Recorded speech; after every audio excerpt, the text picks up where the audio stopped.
Introduce Anthony Johnson, my good friend. You know, I first met Anthony doing an interview at another event, and we started off talking about a bunch of social issues, and we wound up talking about epistemology, metaphysics, ethics, the role of social organization in the production of morality of the youth. It was just actually an amazing talk, and I forgot we were even having an interview. I think we went 3 or 4 hours because we just lost track of time. And I knew I'd met a kindred spirit, a man who really cares about his place in the country, his place with other men. He cares about children and family, and he cares mostly about honor and resurrecting the concept of honor in this world. And I think he personally exemplifies that in the way he runs this convention and in all of his other activities. So I can't tell you how proud I am to introduce Anthony Johnson, my friend. Thanks, Jeff. Thank you, Raj. Thanks, sir. How's it going, boys? I'm back. I know you saw me speak at the opening of the event. Almost everybody was here when that happened. You've seen me introduce speakers throughout. But finally, I spoke to the women as well. Can't forget them. I spoke there yesterday. Had a really good time. My keynote address, Make Women Great Again. And now this is my closing summit address, my own keynote address to you, the entire summit, the 21 convention, the Patriarch convention, and the 22 convention as well. We're all gathered together. Little trigger warning, this is gonna be a very high vulgar, high profanity speech. Buckle your fucking seatbelts right now, because there's gonna be no filter on this and maximum intensity. You have been warned, it's not PG-13. This is the State of the Manosphere 2022. It's my yearly address. I've been doing this since 2020, and a little bit before that as well, but officially since 2020. So here we go. I always begin my State of the Manosphere by reiterating something that's very important to me. And that's a common mission for the Manosphere that I devised and developed in 2019 at the 21 convention in Warsaw, Poland, back in July of that year. And it's simply a mission for the Manosphere and a purpose, a future for it. And it's simple. It's a positive future for men, boys, and fathers. A positive future for men, boys, and fathers. That doesn't mean we can't educate and help guide women as well, and we should. And that's what we're doing with the 22 convention and Make Women Great Again, and even throughout the Manosphere beyond this event, which is a much larger movement. But this to me is very important, to outline and guide the future of where this community is going, and this movement that's been bubbling and brewing for 25 to 30 years, even longer if you count like Dr. Warren Farrell, someone I've interviewed on my channel, good friend, starting back in the 1980s with men's rights issues, stuff like that. So I believe, though, this is a fundamentally good mission for the Manosphere and a good purpose, a positive future for men, boys, and fathers. It's what everyone should be promoting. It's what everyone should get behind in their own way, right? Devise it and develop it and push it in their own way. If you want to learn more about that, that's from the 2019 speech. It's called The Manosphere, a positive future for men, boys, and fathers. It's about an hour long. So if you want to get more into that mission and that purpose and what I went into in that talk, it's about an hour. You can just go to YouTube or 21 University, type The Manosphere, a positive future. It should pull right up, and I recommend you do that. I appreciate it. This is the latest map, the high-profile professional map from a major news organization, Vice News. A lot of you guys probably seen it on YouTube, stuff like that. They actually used to be affiliated with HBO, so they are backed by millions and millions of dollars, mainstream media, stuff like that. This came out a few months ago, back in May. It's actually basically a hit piece on the Manosphere. They even went after Elliot Hulse, a friend of mine and a speaker at our events, including this event here. You guys saw him speak, throughout the past couple days. So this is one of the highest profile maps, their fake news and manipulative kind of garbage attempt, but it's their attempt to outline what the Manosphere is. I don't agree with it, but I wanted to show it to you guys because it's not very often you see anyone trying to map it out in an artistic and visual way like this. And their vision of the Manosphere, and I don't agree, but this is what they say, Vice News, it's got over 1 million views on YouTube. It's incels, pickup artists, and MGTOW. This is delusional to me for a couple reasons. Number one, it doesn't include men's rights activists, which have been going since at least the 1990s. That's a major component of what men talk about in the Manosphere. Family law issues, divorce court, child custody issues, whether it's Coach Greg Adams or Jeff Younger or any other number of hundreds of content creators and authors and public speakers. So the fact that they don't even include that, even later on in the video, That to me is just a major, massive omission that's like stupid or manipulative or just fucking lazy. Who knows? They also include incels, which I have rejected since 2019 publicly in an interview with the New York Times. Some people call me the king of the incels, which is kind of fucking weird. I get laid every day, have a great time doing it. So I don't know where exactly they get that from, other than like, standard feminist drivel. Baby dick, short dick, little dick, mommy issues, incel, blah, blah, blah. King of the incels, fuck you. But anyway, I know I have a lot of relationships in the Manosphere. It's my job to do these events and understand what's going on, find these speakers, bring them together, try to unite the Manosphere and push it forward, and even go after frauds. There's kind of this positive, negative push-pull with trying to heal the Manosphere and make the Manosphere great again, push it forward through time, make it bigger and better. But anyway, I don't know a single incel content creator, public speaker, author, doesn't exist. There's no such thing. There are MGTOW guys. Coach Greg used to be much more closely aligned with that. I'm not sure where he's at it with these days. He mostly does his own thing, free agent lifestyle. But there's also Terrence Popp. There's a lot of guys who promote MGTOW kind of content. Pickup artists have been famous. They've had their own TV shows, New York Times best-selling books. I don't think I even need to go into that at this point. So there's a lot of elements to the Manosphere that they fucked up here, and it's bullshit. And admitting men's rights is just delusional. But anyway, I don't know a single content creator who identifies as an incel. So that is bullshit. No one cares about that. No one identifies as that, except random people on the internet that are not part of the Manosphere. They don't like it. They don't engage in it. They don't care about it. It's meaningless to them. It's a hit job associating these weirdos with the convention. Or excuse me, not the convention, the Manosphere. I do, though, want to take a minute to defend incels, maybe drive these people up the wall even more. I grew up in the 90s. A lot of you have seen movies like Revenge of the Nerds and shit like that. In America and Western culture, we used to call guys who couldn't get laid nerds, geeks, and shit like that. It's not good to be a nerd, I guess, or a geek. It's much better to be an alpha male, be a fucking badass, be highly masculine. But the demonization of nerds and geeks into murderous incels is really fucking weird. You don't need to beat up on these guys who can't get laid, or they've only gotten laid like 3 times in their life or something.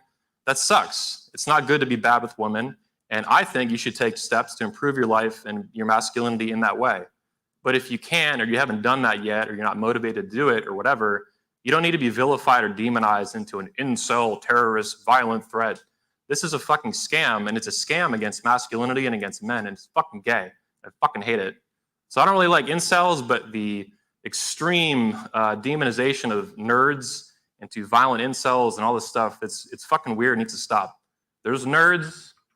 It's kind of okay to be a nerd, not ideal, but leave these fucking dudes alone, man. I've had enough of that shit. This is my map of the Manosphere I've been using since 2019. To me, it's a current model. It's not perfect. There probably should be a circle, a smaller kind of sub-tribe for like fathers and patriarchs. Like we have the Patriarch Convention, and that is its own kind of group in the Manosphere of guys that focus on fatherhood and family issues. So maybe we should add that. Obviously, though, if you guys can read it, it says seduction, PUA community at the top left, MGTOW on the top right, men's rights activists, and the red pill. So like I said, though, there might need to be a 5th bubble for fathers and patriarchs. Maybe there should be a bubble, like a sub-tribe in the Manosphere for like Christians and like religious people and stuff. So I think this is pretty good. It's almost perfect, not quite, but it's pretty good. And it's way better than this incel bullshit that Vice News and the other fake news media that they like to label it. It's garbage. This is much better. I think it's pretty accurate. And also you see the giant circle itself. There's kind of like a no man's land Manosphere where a guy might find this kind of content, a couple speakers or authors that they like, and they don't really care or identify with any particular kind of subculture. And that's fine. I think even in that larger circle, you might include guys that are kind of high profile figures, YouTubers and stuff like Sargon of Akkad, who focuses on men's rights issues a lot and feminism, Paul Joseph Watson. I used to say Jordan Peterson. I'm not so sure about that these days. One of our speakers, Stefan Molyneux, I think you could even put in kind of the larger Manosphere circle. So it's an interesting model. I think it's pretty good. And this is pretty legit. This is also another model of the Manosphere I like to show. I didn't make this. The credits at the top left of the screen, or maybe your top right. It's from an old attendee of ours in 2018. He made this a few months later. I like to show this because it's a chronological history of the Manosphere over time, not a current image of the present. So it has been evolving over time. I think it's been brewing and bubbling as a movement, kind of growing for at least 25 to 30 years, maybe even longer. Like I said, looking back in the 80s, men's rights, early 90s, stuff like that. For example, one of our speakers, Alan Roger Curry, a good friend of mine, he's been doing coaching for men in this content since like 1991, something like that. So we're talking over 30 years at this point. He's not the only one. Ross Jeffries, another one of our speakers. He's famous, for coaching in this area. Even the movie, I think in the late 90s with Tom Cruise, Magnolia, was basically about Ross Jeffries. The director later admitted they were inspired to make this movie about it. So it has a long chronological history. It's going to keep evolving over time. People find the Manosphere. Men find it these days, right? They get out of a bad breakup, a bad divorce, something like that. Or maybe they're just stuck with girls and they're tired of sucking shit with girls. They want to get better. They find it. They're in it for like a year. And that's kind of their vision of the Manosphere. And it's like, hold on, man. This has been going on for a long fucking time. Maybe longer than you've even been alive. If, someone's like 19 or 20 or something like that. So that's a lot of history. I still consider it pretty young. Feminism by comparison is well over 100 years old at this point, dating back to at least like the 1840s with Seneca Falls. So still pretty young, but depending how old you are, it might feel old. But it goes, it's growing over time, it's evolving, it's maturing. That's good and that's normal, I think, for any movement. I wanted to shift gears a little bit. There's been a lot of news at the Manosphere this year, major headlines, more than I've ever seen. As a lot of you know, in 2020, with Make Women Great Again, the 22 convention, we had big time news, New York Post, New York Times. I did a 20-minute interview with Piers Morgan before he left Good Morning Britain. Now he's doing some other, whatever his uncensored bullshit is now, who cares? But anyway, a lot of major news was focused on what we do in the Manosphere and our events, and particularly the first Manosphere event for women, which was the 22 convention, when men were going to mansplain at a huge scale to women with no women allowed to talk to them. These days, we let some women talk. Melissa Isaac, Jennifer Molesky, Elliot Hulse's wife last year spoke to the women. So I've changed it a little bit since then, but it was really fun to piss all these people off. No women talking to women, only men. Mansplaining. But anyway, every year, particularly since 2020, when we hit that, we reached like 100 million people through that. In 2021, Kevin Samuels blew up, and they later died. We'll get into that in a minute. But Kevin Samuels blew up. He was doing not only, major news was attacking him and criticizing him. He had over 1 million followers just on YouTube, for example. And then he was working with celebrities, rappers, entertainers. He was basically expanding the reach and the impact of the Manosphere into mainstream culture. It was beginning to clash even more than we had when the media found out about Make Women Great Again and they went bananas. Called it a mansplaining palooza or some shit, which I love. They called it the hat too. They called it a MAGA hat for the uterus. Like, fuck yeah, put that shit on. Anyway, my good friend, my good buddy, Cobra Tate, we've been buddies since 2019 when I first met him and interviewed him in Warsaw, Poland. I've been a big supporter of his ever since then and vice versa. He's always supported what we do. Interviewed him several times. I was very proud of what he did this year, blowing up huge. I'm sure almost everyone in this room knows who he is and saw him explode on the internet this year by basically, manipulating the algorithm, going to war with these people that I fucking hate. Big tech, big media, fake news, all this fucking garbage. He played them and he won. Now he had some consequences for that, getting canceled off the internet, but he kicked fucking ass doing it. So I'm very proud of what he did. I mean, this guy became basically, and I consider him a Manosphere figure, kind of in the general Manosphere like I showed you guys a few minutes ago. This guy hit big.